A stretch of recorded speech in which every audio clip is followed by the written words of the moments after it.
Bonjour à toutes et à tous, aujourd'hui on se retrouve dans une nouvelle vidéo du Bosquet. Ça va pas être un tutoriel mais ça va être une vidéo un peu sur le format des tips qu'on avait déjà fait sur les feuillages, l'écorce, l'eau, etc. Pour vous donner des petits conseils pour pouvoir réaliser la peau des fruits, l'extérieur des fruits et l'intérieur aussi, plus facilement parce que parfois on n'arrive pas à avoir la granulosité sur une peau d'agrumes par exemple ou au contraire la douceur sur une peau de pêche ou d'abricot. Donc il y a des petites astuces qui vous permettent de plus facilement le réaliser sans que ça vous prenne trop de temps et qu'on travaille forcément multicouche que je vais vous présenter aujourd'hui. Donc je vais diviser cette vidéo en plusieurs parties en fonction de la texture qu'on veut obtenir sur la peau des fruits. On va d'abord voir tranquillement là comment obtenir une peau de pêche ou d'abricot, donc une peau douce, un peu duveteuse. Après, on verra comment on peut obtenir la granulosité sur les pelures d'agrumes, par exemple, donc les oranges, les citrons, les clémentines, les mandarines, les yuzu, etc. Et puis après, on verra comment on peut travailler en multicouche pour apporter de la brillance sur sec ou sur humide, par exemple sur des baies ou sur une tomate. Donc on va travailler ça tranquillement, étape par étape, et je commence par vous présenter un peu le matériel dont on va avoir besoin. Donc là, je vais travailler sur le grain fin, parce que c'est le papier qu'on a le plus souvent, et j'aimerais vous montrer que même avec un grain fin, on peut quand même obtenir des jolies textures granuleuses. Après, évidemment, si vous voulez faire quelque chose de très très granuleux, prendre un papier grain torchon, qui a un grain un peu plus bosselé, va vous faciliter le travail. Et à l'inverse, si vous voulez une tomate bien brillante, bien lisse, prendre un grain satiné, un grain satin, va vous permettre d'obtenir plus de brillance puisque le papier est lisse et va mieux refléter la lumière. Mais moi je fais le choix de vous montrer sur grain fin parce que c'est souvent le papier qu'on a tous et toutes chez nous. Ensuite, il va vous falloir deux pinceaux. Moi, j'utilise souvent ces deux tailles-là, donc c'est un numéro 6 et un numéro 1 de la gamme Aquastyle chez Pinceau Léonard.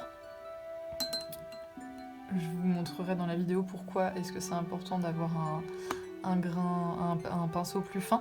Mais bon, après, si vous en avez pas et que vous avez juste un numéro 6 ou 7, donc ça correspond environ à 0,5 mm de diamètre au niveau du ventre du pinceau, ça peut être suffisant quand même. On n'a pas forcément besoin de 15 000 pinceaux, je vous expliquais dans la vidéo matériel de base que vraiment un 0,5 et puis un plus fin pour les détails, c'est suffisant. Et après, il va vous falloir évidemment de la peinture. Donc, en fonction de la texture que vous voulez avoir, il peut être intéressant d'utiliser des aquarelles plus ou moins transparentes et plus ou moins opaques.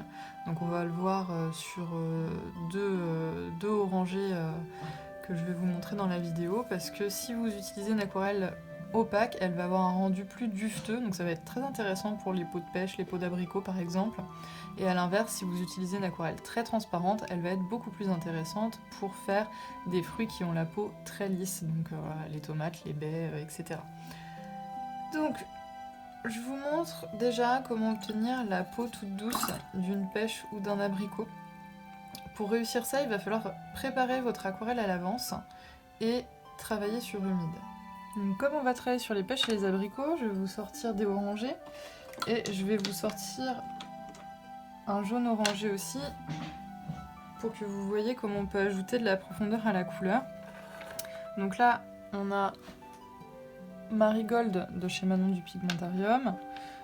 On a un rouge or aussi de chez Daniel Smith. Et on a Abricot et Goupil de chez Manon du Pigmentarium. Ces deux-là sont des aquarelles qui sont assez opaques.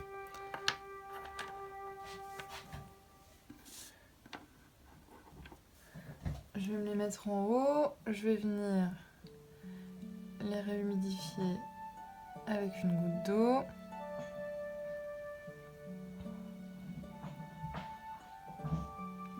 Et comme je vous ai dit, on va travailler dans l'humide, donc je vais vous mouiller une forme.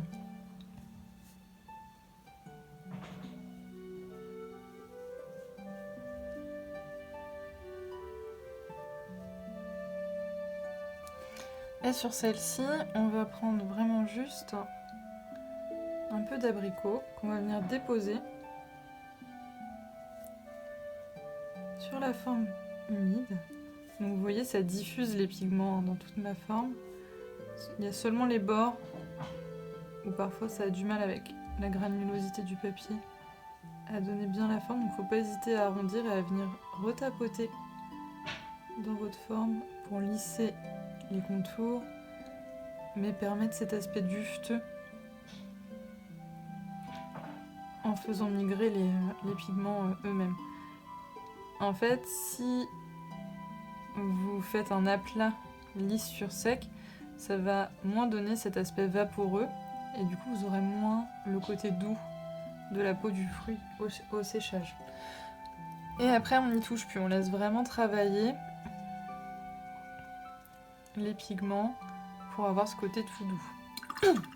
Si je fais la même chose, pour vous montrer après la différence quand ça sera bien sec, si je fais la même chose en dessous mais avec le rougeur aussi de chez Daniel Smith, qui est une aquarelle plus transparente,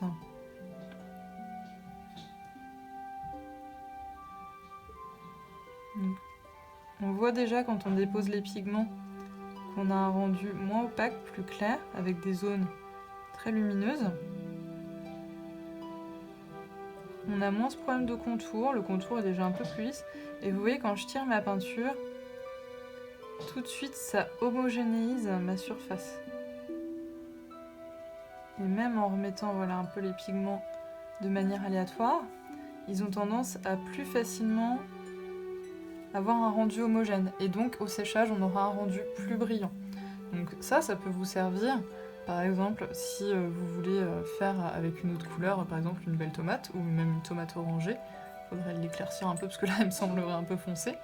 Mais travailler sur l'humide avec une aquarelle claire peut quand même vous servir à avoir des choses sympas. Par exemple, si vous voulez faire une cerise qui a plusieurs couleurs et les faire migrer ensemble. C'est ce que je vais vous montrer là. Si jamais vous voulez faire une pêche avec des teintes plus variées, vous pouvez tout à fait travailler d'abord un sous-ton clair, donc là j'ai pris le jaune.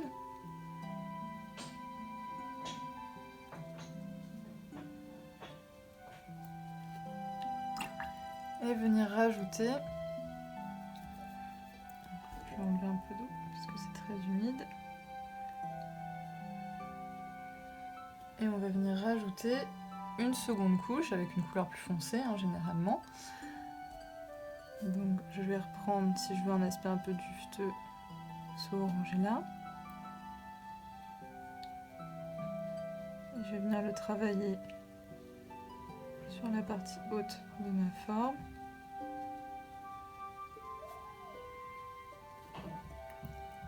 Et le dégrader tranquillement dans mon jaune en dessous. Et donc vous verrez au séchage, on aura cet aspect dufteux qu'on va avoir tout en haut, mais on va gagner en lumière quand même en bas. Je vais laisser sécher mes moitiés d'abricots pêche avant de leur faire leur deuxième petite fesse sur le côté. Et pendant que ça sèche, on va parler de la deuxième technique pour avoir un peu de granulosité sur les agrumes par exemple. Donc pour le coup, je vais travailler sur sec.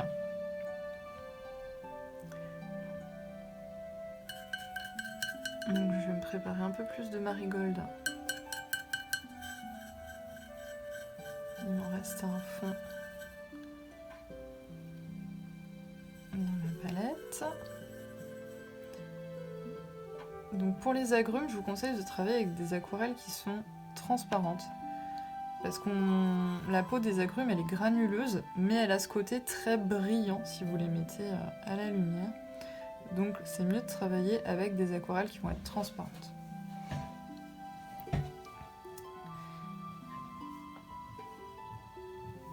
Et comme je vous le disais, moi je préfère travailler sur sec les agrumes pour éviter d'avoir le côté trop dufteux justement. Donc,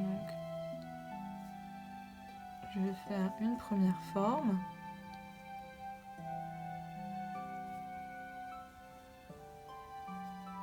sur mon papier qui est sec.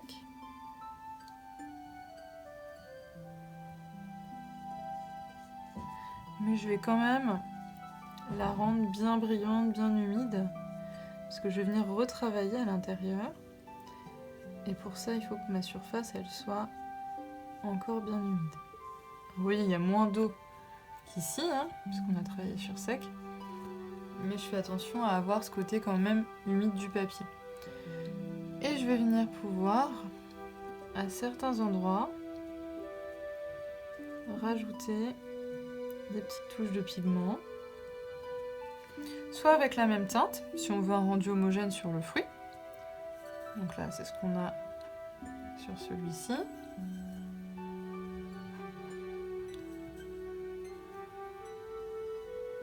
Soit en variant les couleurs.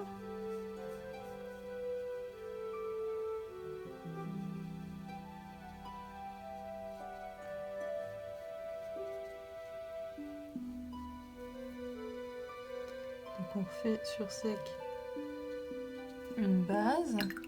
Et puis je vais venir ajouter un aspect un peu vert. Comme si mon fruit n'était pas encore 100% mûr. Donc rajouter des touches de vert, hein, ça peut vous permettre de montrer justement que le fruit n'est pas à maturité en passant. Et donc je vais venir verdir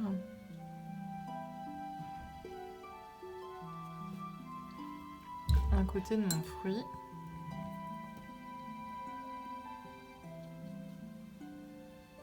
Et laisser les pigments jouer entre eux. On peut aussi rajouter un peu d'eau à certains endroits. Et en fait, c'est cet apport de matière pendant le séchage qui va permettre d'obtenir un grain. Et plus votre couleur initiale est claire, plus ça fonctionne. Donc n'hésitez pas à travailler avec des mélanges très dilués. Vous voyez, celui-là, je pense qu'on va avoir un plus joli grain qu'au-dessus sur celui-ci. Donc après, en fonction du rendu que vous voulez, vous travaillez sur plusieurs couches, vous rajoutez plus ou moins de pigments. Ça, c'est à force de travailler la matière, vous allez trouver ce qui vous convient le mieux.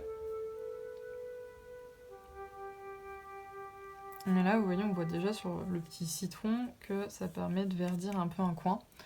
Pareil, si vous voulez rajouter à un moment des taches brunes de pigmentation, par exemple sur une prune, ça peut être intéressant d'utiliser des bruns. Donc justement, là je parle de la prune. La prune, ça a une peau très lisse. Donc on va laisser sécher nos pêches abricots dusteux et nos agrumes rugueux. Et on va regarder ce qu'on peut faire avec des fruits avec la peau lisse. Donc moi je travaille de 3 façons différentes mes fruits à la peau lisse. Il y a une première technique qui consiste à travailler sur sec et à faire réapparaître l'éclat de lumière en enlevant de la matière. Et après, je joue sur les détails. Donc c'est ce que je vais vous montrer avec une prune. Après, on a moyen de travailler dans l'humide pour faire des mélanges de couleurs, des fusions sur, par exemple, des cerises. Je sais pas si vous voyez, j'ai pas le nom en tête qui me revient là tout de suite, mais une cerise qui est à moitié jaune et à moitié rouge, en fait, qui a un joli dégradé de couleurs. Et donc celle-ci, je la travaille plutôt dans l'humide pour que les fusions se fassent de manière un peu aléatoire et qu'elles soient plus naturelles, et que j'ai jamais la même cerise sur ma composition, si j'en dessine plusieurs par exemple. Et la troisième façon, ça va être de travailler par couches. C'est ce que je fais souvent sur les tomates. Donc, je vais préparer mes couches de tomates en premier, parce qu'il va y avoir du séchage. Et pour mes couches de tomates, j'utilise un jaune, un orange, un rouge. Alors, si je veux qu'elle soit rouge, hein, si je veux qu'elle soit orange, je m'arrête avant. Mais j'essaie d'utiliser au moins 3 couches de couleurs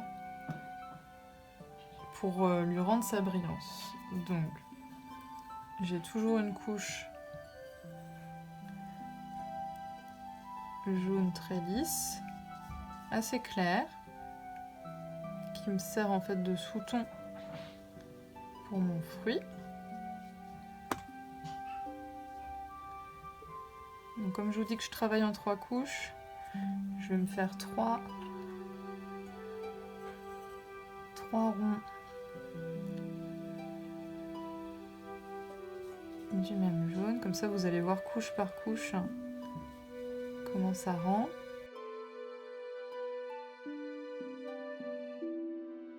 Et chaque couche doit avoir bien séché, donc j'y touche pas, je les laisse sécher. Pendant ce temps-là, je vais vous montrer ce que je peux faire sur la prune sur sec. Alors, je vais me faire une prune violette, pas une prune verte. Et elles ont un côté un peu bleuté généralement, donc je vais aller me chercher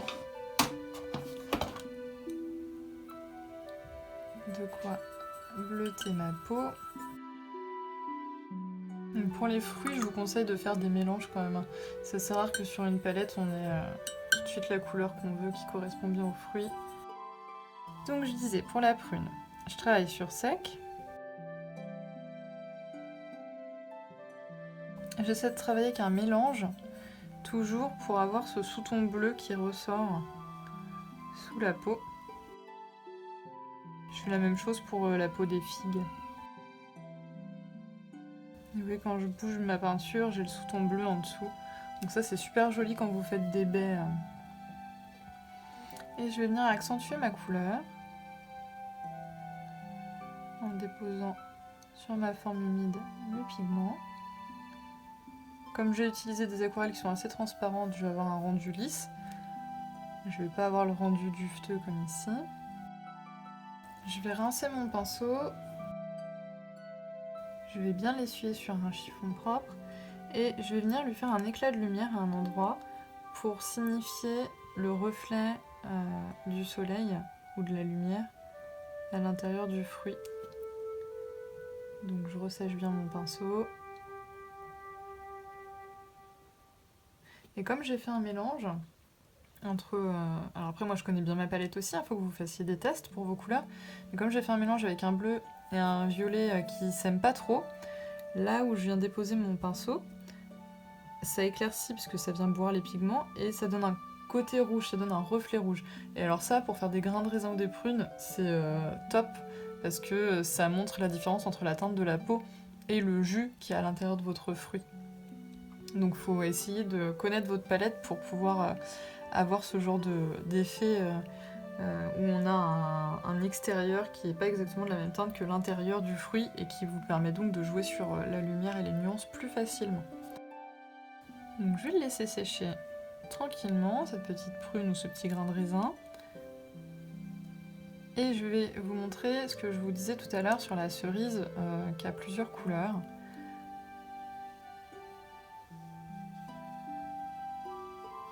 On va en faire plusieurs. Je vais en faire 2. Comme ça vous verrez bien qu'on a des choses très différentes à chaque fois, même en faisant à peu près les mêmes gestes. Donc l'idée, ça va être d'avoir du jaune et du rouge, puisque je vous disais que cette variété de cerise-là, elle a du jaune et du rouge. Donc on va mettre du jaune à certains endroits. Je vais profiter que c'est la couleur la plus claire pour adoucir et arrondir ma forme, comme tout à l'heure sur les pêches et les abricots, quand on dépose les pigments, ça a tendance à pas aller bien vers le bord, donc il ne faut pas hésiter à venir reformer la forme. Et ensuite, je vais utiliser mon rouge. Donc on prend un rouge assez transparent, puisque la peau des cerises est lisse, donc on veut quelque chose de bien brillant. On essore un peu le pinceau pour pas avoir trop de matière au bout, surtout si vous avez un pinceau à la vie ou à réservoir. Et on vient déposer un peu de matière sur la forme. Alors on peut bouger un peu les pigments pour les aider à fusionner entre eux et avoir un joli dégradé qui se forme. Et alors souvent quand vous allez faire ça, vous allez avoir quelque chose de très pâle comme ça, de très clair. Et moi les cerises que j'ai en tête, elles sont beaucoup plus foncées. Donc je laisse sécher et on va venir faire un lavis, donc faire recouvrir toute la forme d'une même couleur après le séchage pour foncer nos teintes. Donc on pourra le faire soit au jaune, soit au rouge, en fonction de si vous voulez accentuer le côté jaune ou rouge de votre fruit. Mais on le fait une fois que c'est bien sec, sinon ça remélange tout et on perd les nuances qu'il y a en sous-ton sur la première couche. On va pouvoir sécher, pour pas vous faire trop attendre, je vais venir sécher mes pêches et mes abricots et puis je vais vous montrer un peu le résultat. Donc pour sécher, si c'est la première fois que vous regardez les vidéos du Bosquet, j'utilise pas un sèche-cheveux, hein, j'utilise un pistolet à chaleur, ça fait pas de vent, ça évite de faire migrer les pigments.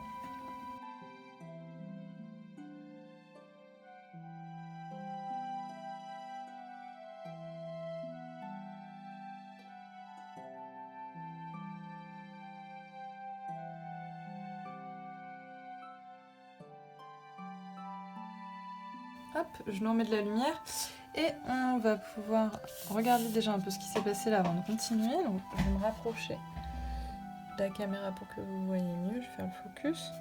Donc si on regarde les 3 pêches abricots là qu'on a sur la gauche, on voit qu'on a des choses beaucoup plus juteuses en haut et en bas qu'au centre. Donc ça, c'est ce que je vous disais tout à l'heure, c'est l'effet de l'aquarelle qui est plus opaque. Celle-ci, elle est transparente.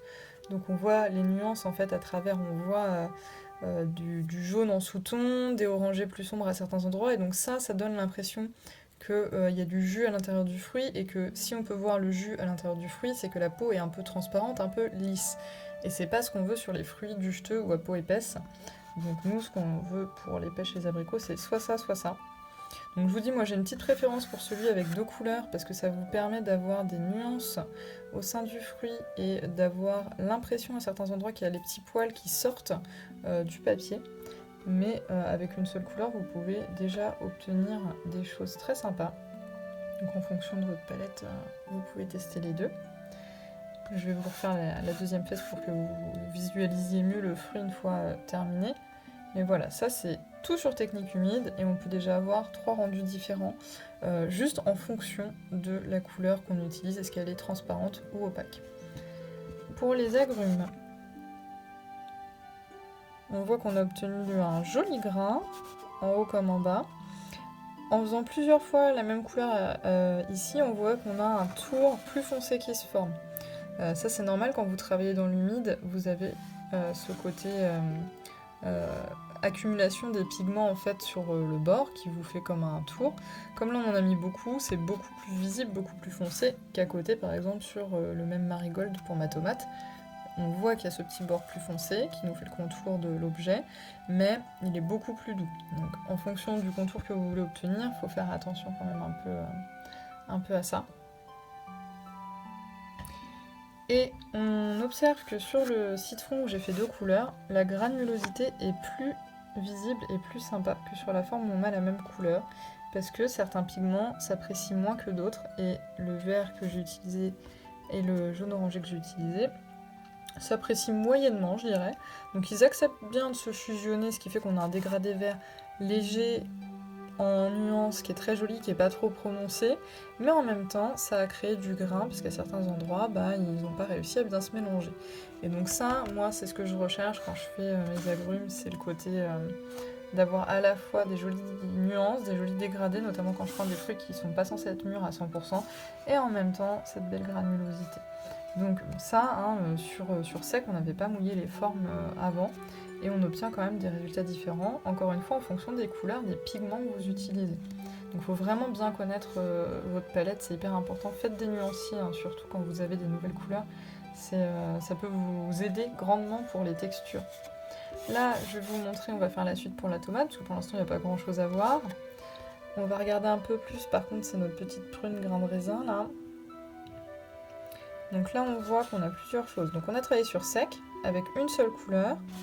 On a un bel éclat en venant juste rechercher les pigments avec un pinceau rincé, donc propre à l'eau claire et séché, qui nous permet d'enlever la matière à un endroit du fruit.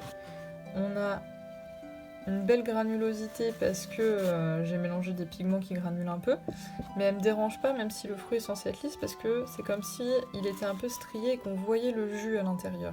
Et ça, quand vous faites des raisins, quand vous faites des baies transparentes comme de la groseille, quand vous faites les grains sur une framboise qui est assez claire, il faut que vous ayez à l'esprit ce côté, si je suis censée voir un peu le jus par transparence quand je mets mon fruit à la lumière, c'est intéressant de mélanger des pigments pour avoir ce côté où j'ai un sous-ton, donc là j'ai un sous-ton un peu rouge, il était bleu au moment où on a peint, Et vous voyez, à la sortie, il sort un peu rosé. Et ça, pour faire des raisins, par exemple, c'est juste top. Donc n'hésitez pas, encore une fois, à apprendre à quel pigment de vos palettes s'aime bien, s'aime moins, pour avoir des effets granulosité. Et cet éclat nous permet d'avoir le côté transparent, où on s'imagine bien, l'œil s'imagine plus facilement en tout cas, qu'il y a du jus, que la peau est transparente et que le fruit est lisse. Ici on a la première couche de nos cerises, donc on va les continuer aussi comme pour nos tomates pour voir ce que ça donne à la fin. Je nous remets en bas avec un focus en position basse. Et on va commencer par tranquillement terminer nos deuxièmes fesses d'abricots et de pêche. Donc on reprend les mêmes couleurs, les mêmes techniques. Donc on travaille, je le rappelle, sur humide. On vient poser tranquillement ces petits pigments. On va venir lisser le bord de la forme avant de redéposer quelques pigments pour homogénéiser un peu. Donc si vous voulez un rendu graphique un petit peu, vous pouvez laisser un petit bord blanc. Sinon vous pouvez vraiment venir coller pour qu'il n'y ait pas ce petit bord, et vous aurez un effet un peu plus réaliste, un peu moins graphique en fonction de votre style. Faites ce que vous préférez. Donc là c'est avec l'aquarelle bien opaque.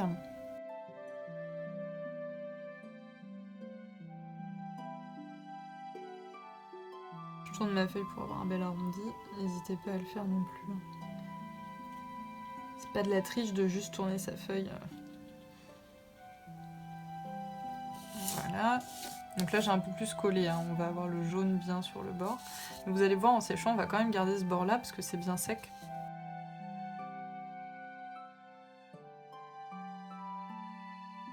On avait un fond, si vous vous rappelez bien, au jaune marigold.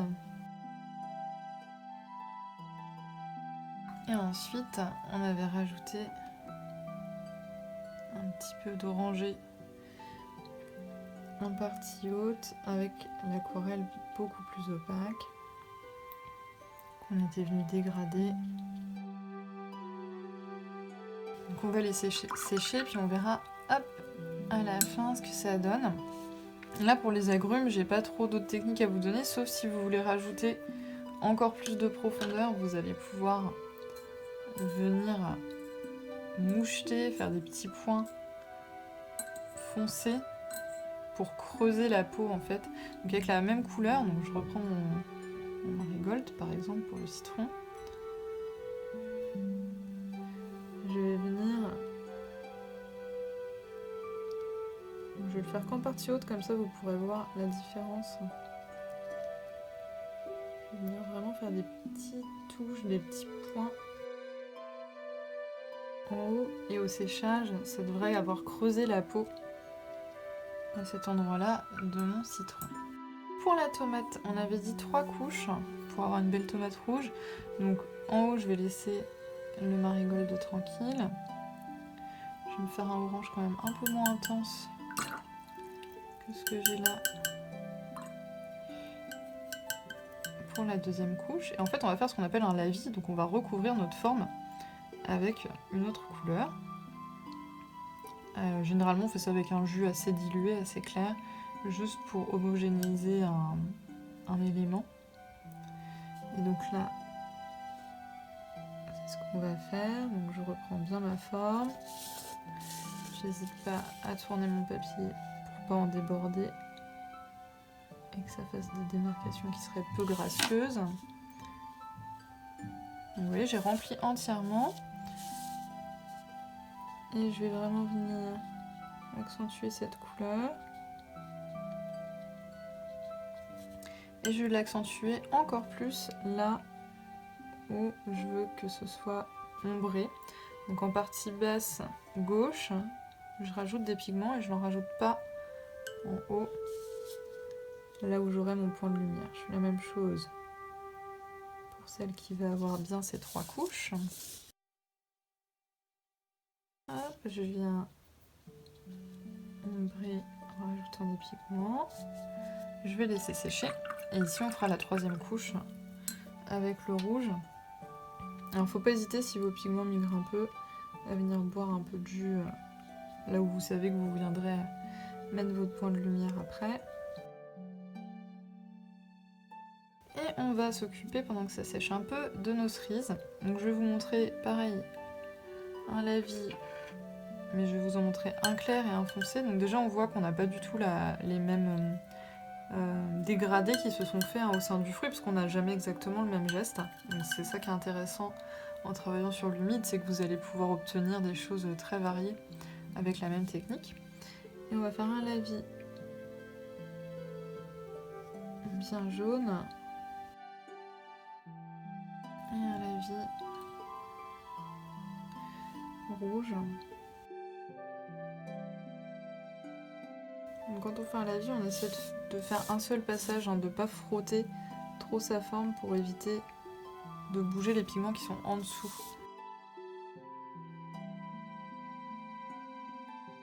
Je vais ressécher un coup pour pouvoir vous finir la tomate et vous montrer les pêches et les cerises.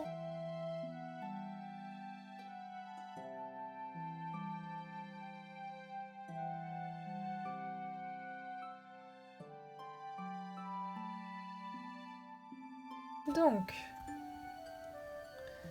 voilà, nos petites pêches abricots sont terminées. Donc là, moi, j'ai vraiment une préférence pour celle du bas. Après, c'est des questions de goût. Celle du haut me plaît bien aussi, mais j'aime bien ce côté un peu dégradé.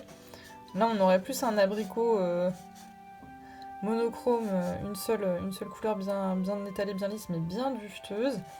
Ici, moi, je trouve que ça fait presque plus comme des brognons, en fait. Si on avait dégradé du rouge, le fait que l'aquarelle soit transparente, la peau est lissée. Et comme la peau est lissée, ça fait plus comme un brognon. Mais la technique peut être utilisée effectivement pour les brognons. Et là, on a bien une petite pêche avec les éclats de couleurs variés et puis la lumière qui arrive par en dessous. Donc, très sympa comme texture. Pour le petit citron, je vais essayer de vous faire un focus plus près encore. Je sais pas si vous voyez bien avec la caméra, mais on voit qu'il y a plus de grains, donc en haut à droite qu'en dessous. Moi, je préfère ne pas rajouter à cette étape-là, je vous la présente puisque ça peut vous plaire à vous, plus qu'à moi, mais moi j'aime bien le côté très léger que j'ai en bas, mais vraiment en rajoutant des petites touches de la même teinte, vous allez creuser la peau et ça peut vous permettre d'avoir quelque chose de plus granuleux si vous préférez comme ça. Donc n'hésitez pas à tester. On a nos petites tomates qui commencent à prendre forme. Donc vous voyez, avec la même couleur, le même jus, la différence entre celle du haut et puis en dessous les orangés un petit peu là. Donc ça permet déjà de nuancer la couleur. Donc c'est une technique qui peut être utilisée juste pour changer un peu la teinte quand vous n'êtes pas satisfait d'une couleur par exemple. Et on a donc nos cerises. Vous voyez là on voit encore les petites zones rouges en dessous. Bon, elles sont pas assez accentuées à mon goût, donc je vais en rajouter après. Mais on les voit bien en dessous quand même. Et ici, comme le rouge prend le pas sur le jaune, vous allez avoir une cerise qui a un sous-ton jaune, donc qui peut être sympa, mais vous perdez le côté dégradé. Donc il faut faire attention quand vous faites un lavis, c'est pour ça que je vous montre en faisant le lavis de la couleur la plus claire, la plus foncée. En faisant la plus claire, vous gardez les nuances que vous avez faites en dessous en humide.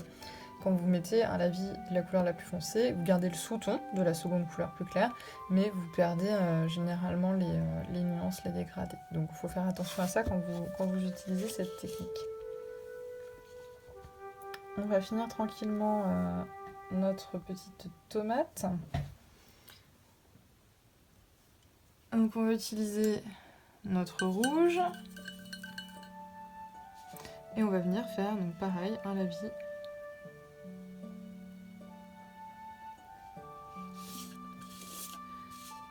sur toute notre forme. Donc, en fonction d'à quel point vous voulez que votre tomate ressorte rouge, vous pouvez accentuer. Et pareil, comme tout à l'heure, on va rajouter, vous voyez, des pigments sur le côté, en bas et à gauche. Je vais profiter que j'ai mon rouge pour vous faire comme si j'avais fait la tomate d'un coup au rouge.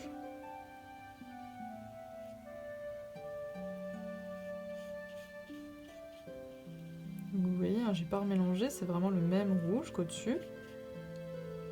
Donc déjà on voit qu'il est beaucoup plus clair. J'aurais jamais obtenu cette saturation de couleur sauf à rajouter des pigments, ce que je peux faire, hein. Et pour bien vous montrer la différence, je vais faire la même chose qu'au-dessus. Je vais rajouter des pigments en bas et à gauche. Et je vais venir dégrader.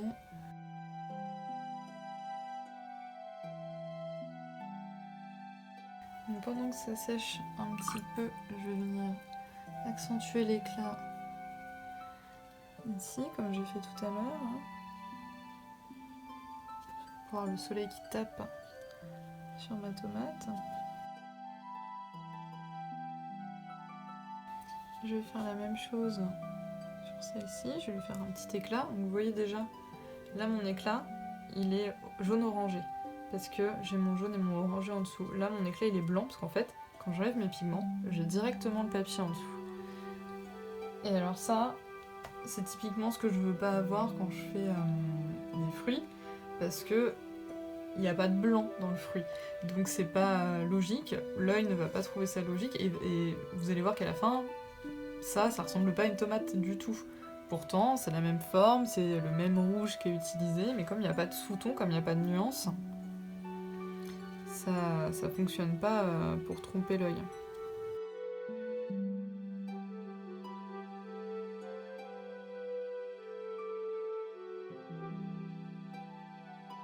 Et celle-ci, vous voyez, je peux rajouter autant de rouge que je veux. Bah, malheureusement, je n'obtiendrai jamais les nuances que j'ai au-dessus.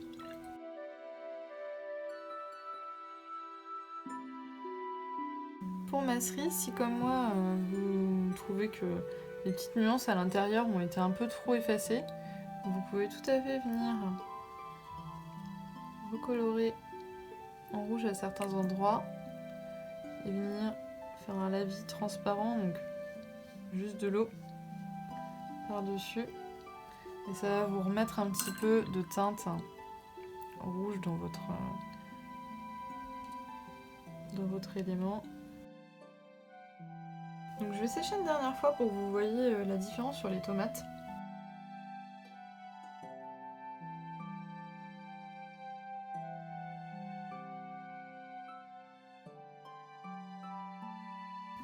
Regardez la colonne tomate. Première couche, marigold, un jaune orangé. Seconde couche, un orangé assez dilué. Troisième couche, le rouge qu'on veut pour notre tomate. Et là, si on fait seulement le rouge. Alors, plusieurs choses. Ici, j'ai des sous-tons blancs, comme je vous disais tout à l'heure, que j'apprécie pas pour les fruits parce qu'il n'y a pas de blanc, même le jus du fruit n'est pas blanc. Alors qu'ici, j'ai un joli sous-ton jaune orangé, grâce aux deux couches qui sont en dessous, quand je viens faire mon éclat. On a quelque chose qui est lisse parce qu'on a travaillé que en lavis sans trop rebouger les pigments. Bon là j'ai pas mal bougé les pigments parce que je voulais foncer ma tomate et du coup j'ai une petite dendrite qui s'est formée ici quand j'ai remis de l'eau pour venir enlever mes pigments. Donc du coup j'ai une peau qui est moins lisse aussi parce que je risque de trop rajouter de pigments pour foncer ma couleur tout simplement. Donc ça peut être évité en faisant un jus moins dilué dans votre palette et en faisant un aplat tout lisse comme ici avec une couleur plus foncée. C'est possible quand même. Mais vous n'aurez jamais les petits sous-tons qui apportent la brillance qu'on a ici. Donc vraiment travailler en couche sur les fruits comme les tomates qui ont la peau très lisse, c'est plus intéressant. Alors on voit qu'on a à nouveau des petits rouges qui sont réapparus sur notre cerise. Donc je ne vais pas vous faire les formes détaillées, hein. L'idée là c'était pas dans cette vidéo de vous montrer comment peindre des fruits, c'était vraiment de travailler sur la texture. Donc si on récapitule, moi j'ai 4 grandes techniques que j'utilise. La première c'est de travailler dans l'humide avec des couleurs opaques pour obtenir ce type de rendu là sur les fruits du juteux, donc pêche, abricot par exemple. Ça peut fonctionner aussi sur les kiwis. Si on fait la même chose mais avec une aquarelle transparente, on obtient des choses beaucoup plus lisses. C'est ce qu'on avait fait là aussi. Donc là on obtient des choses beaucoup plus lisses. Donc pour les fruits du juteux, on travaille dans l'humide et on travaille avec des aquarelles qui sont assez opaques. Ça vous permet de gagner en en douceur sur l'aspect de la texture de la peau de votre fruit. Quand on travaille sur des agrumes ou des peaux de fruits granuleuses, on va travailler sur sec et on va rajouter des pigments pour permettre de faire apparaître le grain du papier en fonction de comment se déposent les pigments dessus. Donc on travaille sur sec avec des aquarelles transparentes et on vient rajouter des pigments au fur et à mesure. Ce qui peut nous permettre même de travailler sur des jolis dégradés comme là le vert en bas du citron pour figurer un fruit qui est en train de mûrir par exemple. Quand on veut faire des fruits bien lisses, vraiment avec une peau toute douce, on cherche à faire apparaître le jus à l'intérieur si le fruit est transparent ou des sous-tons qui ne sont pas blancs si le fruit n'est pas transparent. Donc pour la tomate, on a un fruit avec une peau qui est lisse mais qui ne montre pas le jus, la tomate n'est pas transparente, donc on ne voit pas le jus à l'intérieur, on ne voit pas les grains, on ne voit pas les pépins, etc. Donc on va travailler pour celle-ci en couche pour faire apparaître, quand on a le point de lumière avec le petit éclat quand on vient prendre le pigment, pour faire apparaître des sous-couches, des teintes qui sont différentes et pas un blanc qui correspond au blanc du papier.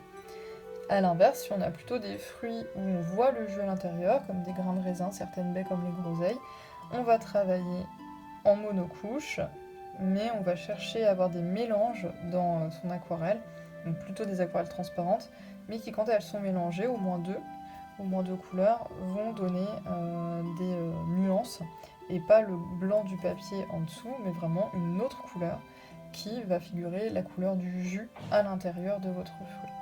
Donc ça, c'est les 4 petites méthodes que j'ai pour faire différents types de peaux de fruits. Normalement, ça vous permet de faire à peu près tous les fruits qui existent, sauf certains fruits exotiques qui ont des peaux très particulières où il faut de toute façon travailler sur du détail en couches. Donc ces fruits-là, éventuellement, s'ils vous intéressent et que vous n'arrivez pas à obtenir ce que vous voulez, mettez-moi un petit commentaire avec le nom du fruit et je verrai pour vous faire un tuto sur certains fruits spécifiques si vous en avez besoin. Et si vous avez d'autres questions, si vous n'arrivez pas à obtenir les mêmes résultats que ce que je vous présente à la maison, n'hésitez pas à me mettre un petit commentaire, je réponds toujours avec plaisir, et puis à me poster des photos en MP de ce que vous avez fait sur Instagram, c'est là où je suis le plus souvent, mais ça peut être sur d'autres canaux ou même sur le mail du Bosquet si vous n'êtes pas trop réseaux sociaux.